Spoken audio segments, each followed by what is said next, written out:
So you want to get hired at an Apple retail store. Now, if anyone watching has ever been through the process of getting hired before, you know it's easier said than done. But I'm here to share with you a few tips and advice that I've learned myself going through the interview process multiple times, and then share a very cringy story that happened during my last interview that I'll share with you at the end. Altogether, over the span of 1.5 years, I've probably been on 12 different interviews at different Apple stores and different interview types. And I've learned a lot from each interview. And I also have friends who work at Apple stores who've given me advice in the past. So for anyone who's watching who wants to get hired at an Apple retail store, I thought I'd share with you the experiences of what I've learned, advice for each interview style, and useful tips that I've picked up on. Now, not all Apple stores will be the same, and the person interviewing you will not have the same personality as other retail stores. But the same ideals and tips will hold true for getting hired at any Apple retail store in general. Alright, so firstly I want to talk about the 3 types of interview styles. Generally, if you've never been interviewed before or have any type of history as far as being hired at an Apple retail store goes in general, you will be invited to an Apple hiring event at a specific store or location that you applied for. And what I mean by location is not only these hiring events are not always in the store itself. Usually they're actually in a separate venue that they rent out, because these hiring events usually consist of a lot of people. But I have been to both. Some are in the store and some are not. Usually the Apple stores that are bigger tend to have the hiring event take place in the store without any other customers, by the way. Otherwise, they'll probably rent out like a hotel space or a conference room somewhere, like near the store, and then you'll go there instead. Now, to be honest, this is probably my least favorite type of interview style in general. Hands down, I don't like it. But we'll get to why.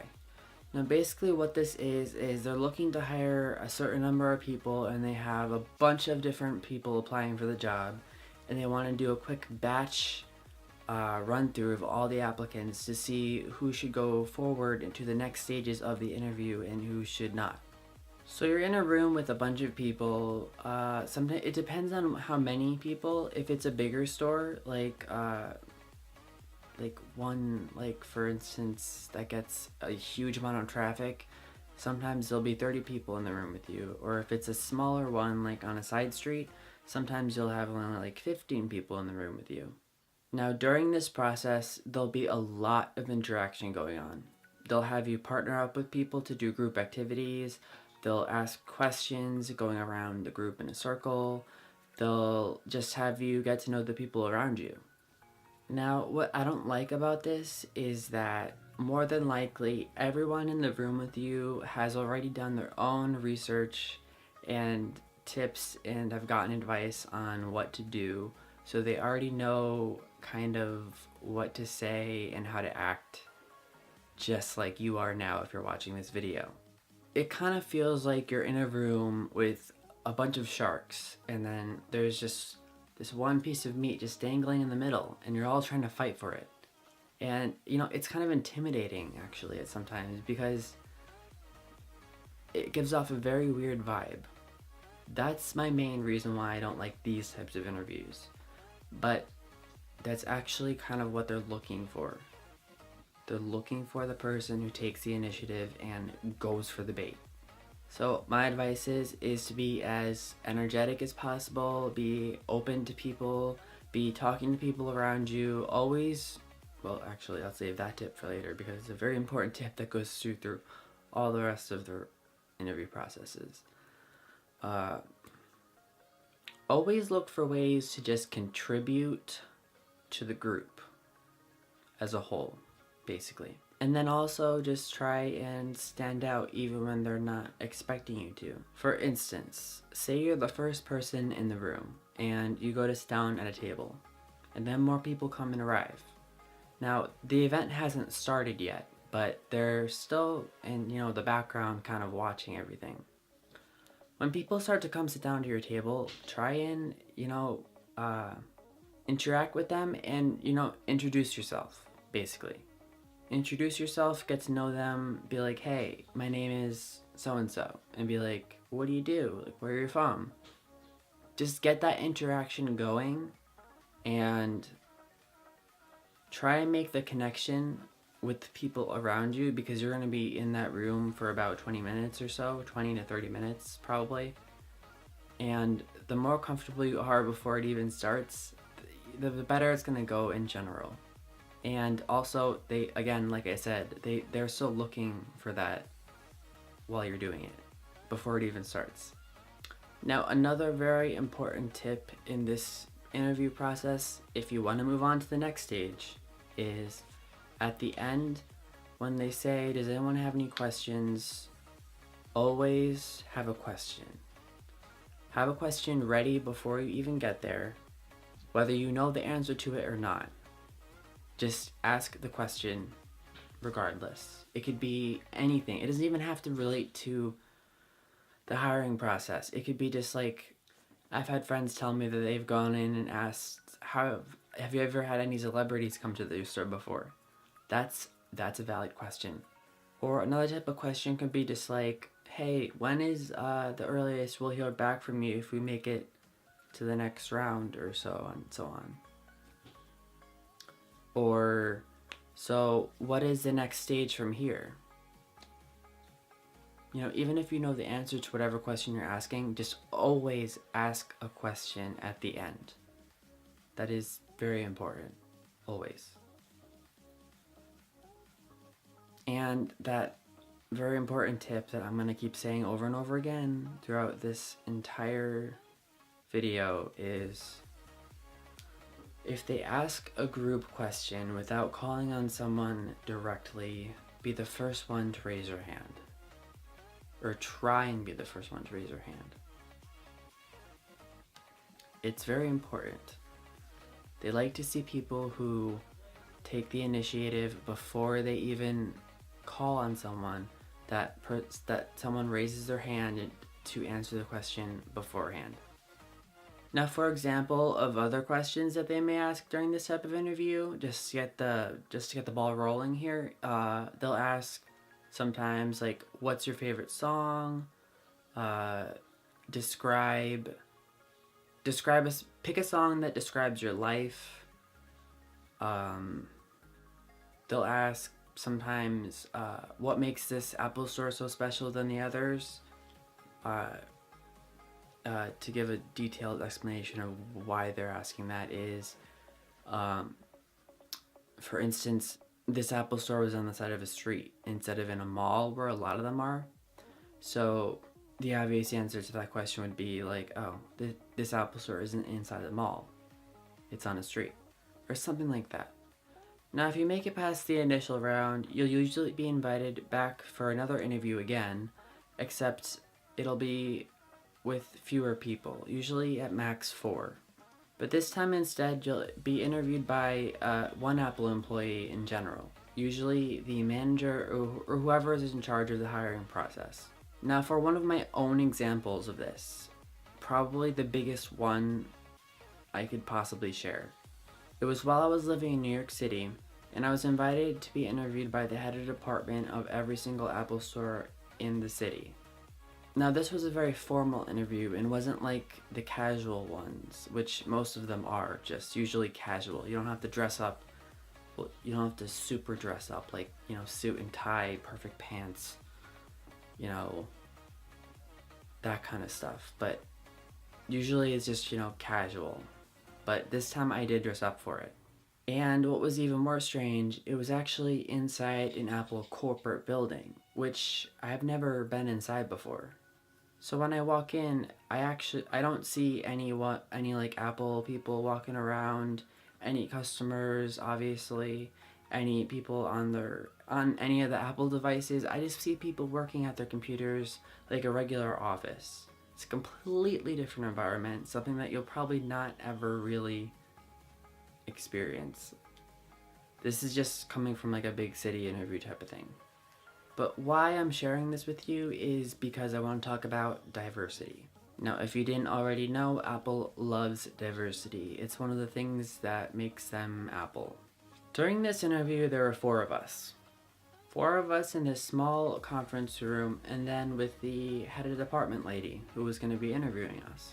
Now, on a side note, I had a minor advantage going into this because I had my friends who worked at one of the Apple stores knew this person, and they gave me some background information about her in general. Not that any of this matters kind of during the interview process, but just trying to connect as much as possible with the person I'm being interviewed with was what I was kind of going for. So this lady was a lesbian and had a wife.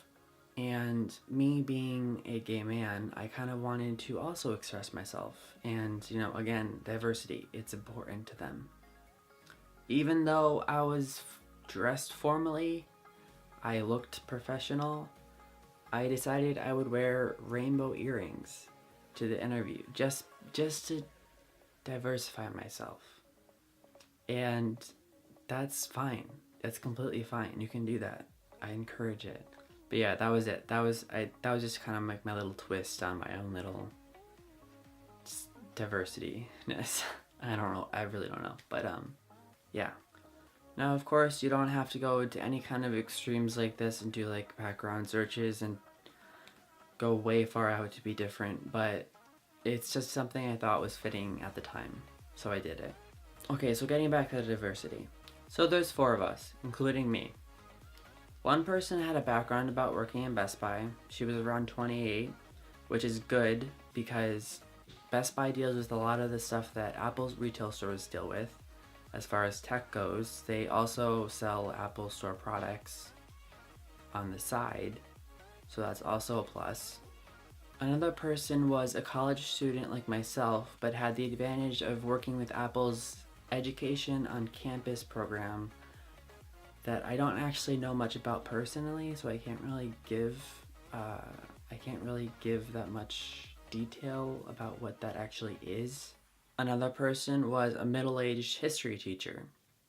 Now, you're thinking, like, a history teacher. Why would a history teacher have a huge advantage here going for a job in an Apple retail store? Well, you gotta think about it. Teachers deal with teaching students all the time. They deal with interacting with a lot of different people and helping them on different levels, which is kind of what the Apple Store employees do. So, again, that's kind of an advantage. The other person was of Asian descent. He didn't speak very good English, but he had the advantage of traveling to multiple different countries and learning multiple different languages and interacting with multiple different types of people. Very cultural. Again, I would consider that an advantage. Who actually ended up being my partner for some of the group activities we ended up doing. And then there was myself, who was a college student studying computer science and engineering. Now, you might think, wow, that's a really good advantage too, but not as much as you'd think. I'll get into that later. Basically, just to quickly summarize the rest of this personal experience up, we pretty much just had, we partnered up. We had to answer a few questions that were on iPads. Two iPads per group, so there were two groups. And we took turns reading off of those iPads. And then we had the chance to answer questions. And again, always raise your hand. Ask a question first before anyone else if you can. Sometimes even if you don't know the answer to the question, just sometimes even if you already know the answer to the question, just raise your hand and ask the question. And then when they're done, ask the question again. Always a good thing. Questions. Always look like always be engaged. Always be engaged in the group, in the conversation, as much as possible. But as you can see from that little example I gave you, from that personal example I gave you, there was a huge amount of diversity going on there. Now, that's kind of a bit of extreme example. You're not really going to be dealing with anything like that as much as I was in that situation. You're not really ever going to be going to a corporate building like that. You're not going to be interviewed by the head of department of every Apple store in the little region or whatever. But I just wanted to give you an example of diversity. So now I actually want to talk about what I said before earlier about having a computer science and engineering background as being almost a disadvantage. So normally if you're going for this second step interview, you'll just be going to a regular Apple store, actually during business hours. So there will be people around you, but you'll be at like a separate table, obviously, and you'll just be asked questions from your interviewer, and you and the other people you're with will have a chance to respond. It's a lot less formal and scary as I made it seem like in that personal example before. But what I do now want to explain is what I meant before about why having a computer science and engineering background could be a bad thing if you bring it up the wrong way. Now, I know for a fact that Apple doesn't like people who over tech things. For example, if you go on into explanation and you're going on about how great you are with technology, about how you can take computers apart and rebuild them, how you know everything inside out, all that type of stuff. Unless you're going for a genius interview to where you're going to be an Apple Store genius, stay away from talking about tech stuff. It's actually a downside. I know that for a fact because of two reasons. One of them comes from a quote from Apple's the book on Steve Jobs. This quote might not be exact 100% accurate, but it basically states, Apple believes that they can teach anyone to use their technology, but they don't waste their time teaching people how to interact with their customers.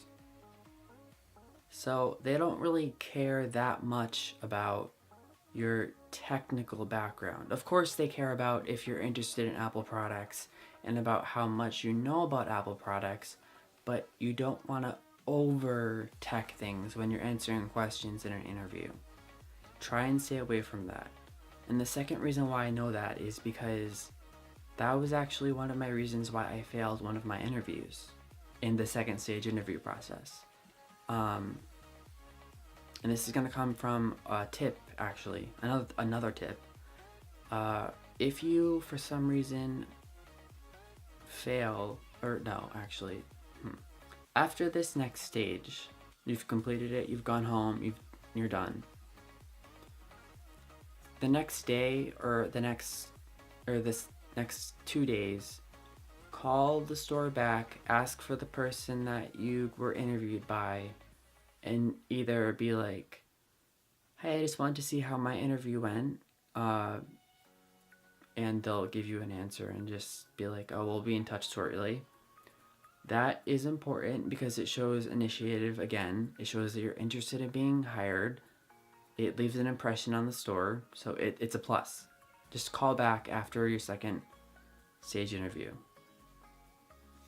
And for some reason, if you receive an email and saying that you did not move on, they're moving on with other candidates, I've received plenty of them before, call the person who you were interviewed by back and just say, hey, I know I didn't go on with the interview process, but what did I do wrong, or what can I improve on in the future?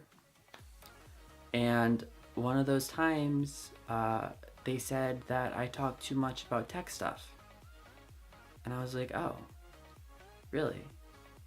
I was kind of surprised because I actually really didn't talk that much about tech stuff other than kind of what the questions they asked us, but there are your 2 examples of why you shouldn't talk too much about tech stuff. And like I said, my other tip for this type of interview is just always call back a couple days later or even the next day and see like, hey, how'd my interview go? It just shows that you're interested, and that's good. Now lastly, if you've made it past both that first stage and second stage, you'll be invited back to the Apple Store that you applied for again and be interviewed usually by one person, and that one person will usually be the manager. There usually won't be anyone else with you. It'll just be you and that other person. Now there'll likely be questions that they'll ask you that have been repeated throughout the other interview processes that you've already heard before, so just, answer them again. But in this stage, there'll also be questions that they ask you that get down on a deeper level into your personality almost. What was the last time you had to work under pressure to solve a situation, and how did you handle it? When was the last time you had to help someone with a problem that they didn't know how to fix? They may ask you why this specific Apple Store in general. Like why, for instance, why you chose to work at this Apple Store in general. Honestly, it might just because be like, hey, it's the closest one to me. That's an okay answer. They're probably looking for something deeper than that, but I mean that's kind of usually the reality. But otherwise, it might be like why. Your answer may be because this Apple Store has so much traffic and it's always active, and I love being around so much people and activity. That would be another second answer to that question if it was asked. Another question they may ask would be, what is it like when you meet people for the first time, and what do you do?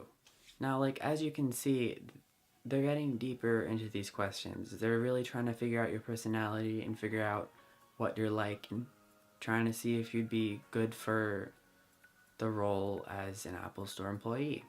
Now, there will be one question that is probably one of the most important questions that they'll ask, that almost every Apple Store will ask. That question will be, what does Apple mean to you? Now, I strongly recommend you giving your own personal answer to this question. What does Apple mean to you? It can mean a lot of things. It's an important question, and they use it to generally gauge just your interest in Apple and how you view them as a company. So I would really, suggest you trying to think of what your answer would be to that kind of question if it was asked to you. I don't want to give my own example because it really has to be genuine when you answer it. And this interview doesn't usually take very long, like usually 15 minutes, and then you're done. And then after that, you go home and then you wait to see if you are hired or if you are not. Again, also call back like a day later and be like, hey, how did the interview go? Did it go well? Am I gonna hear back from you soon? Also, again, I cannot stress this enough. Always ask questions. When the interview is over, ask a question. Any question in general. Doesn't matter. Just ask a question. They will ask you, they will almost certainly ask you, hey, do you have any questions? I made the mistake of being like, no, not really, because I really didn't have any questions at the time.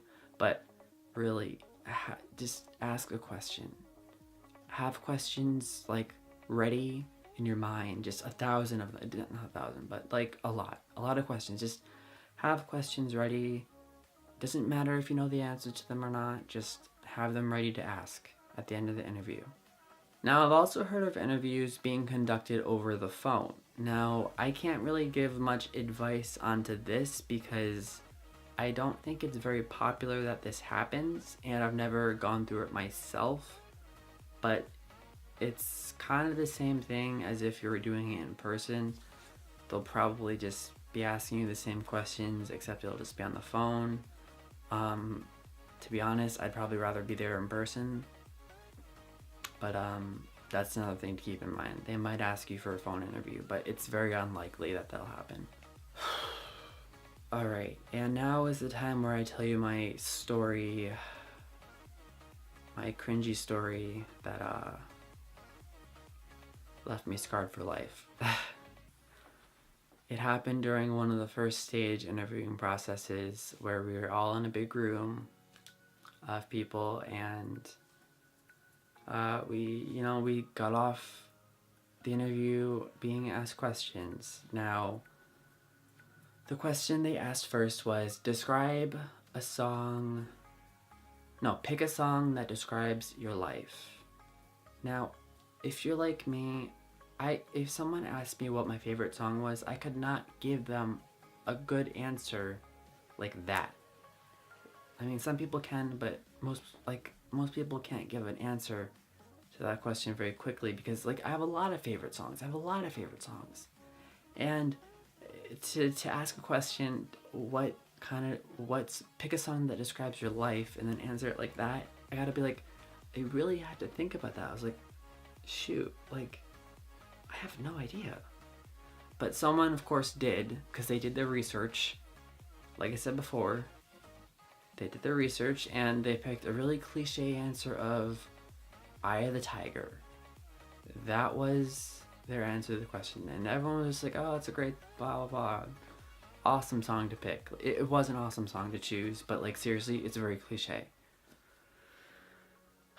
But that person happened to be the person who was right next to me, and from there on, they just went around in a circle. So I was next, and I had to give my answer for a song that describes my life, and this happened between 5 seconds. Him answering and then going to me, and I was just like, I'm not ready yet, but I gotta give an answer. I can't just be pass. Obviously, I know better than to just be I don't know, sorry, pass. I had to give an answer, so I gave the answer to my favorite song at the time, which was Talking Body by Tove Lo. Instantly after I said it, I regretted it, and I was just like, oh my god, why did I say that? Do you know the lyrics to that song? That song is just all about sex and drugs, and oh my god, it's oh my god, if you were to seriously pick that as the song to describe your life during an interview, what interviewing manager would choose you as a good candidate? Oh my god, it was just so embarrassing. It was literally, I was just in shock afterwards after it happened. The whole room was quiet, and then after 5 seconds, an Apple employee was just like, oh, I love that song. I was like, yeah, it's a good song. It's a good song.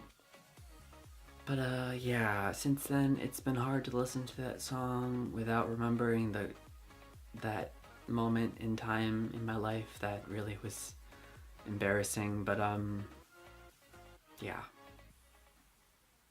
So my advice, if they ever ask you that question, pick a song in advance that describes your life that doesn't make you sound like a prostitute or a whore or something, please. Don't make my mistake. So thank you guys so much for watching. I hope you found this video to be useful to you if you're going to be hired in an Apple store or if you have an interview coming up. I hope you learned something from what I've said in this video, and if anything, give it a thumbs up. If you did, that would be really appreciated. And like I said before, learn from my mistake about that question that ruined a lot of potential there. And if you need to go back and replay the video, if you want to review some of the tips that I gave during them, just to help you out and prepare. Like I said before, I have a lot of experience with these type of interviews in general. If you have any other further questions, by all means, just comment below and I'll answer them. I probably didn't cover everything that I could have covered, because it would have been a 20-minute video if this already isn't 20 minutes. So yeah, if you have any questions about an Apple Store interviewing process, or what you should do, or something I didn't cover in this video, just comment below and I'll answer your questions, definitely. Alright, so thank you guys so much for watching. I'll see you later. Bye.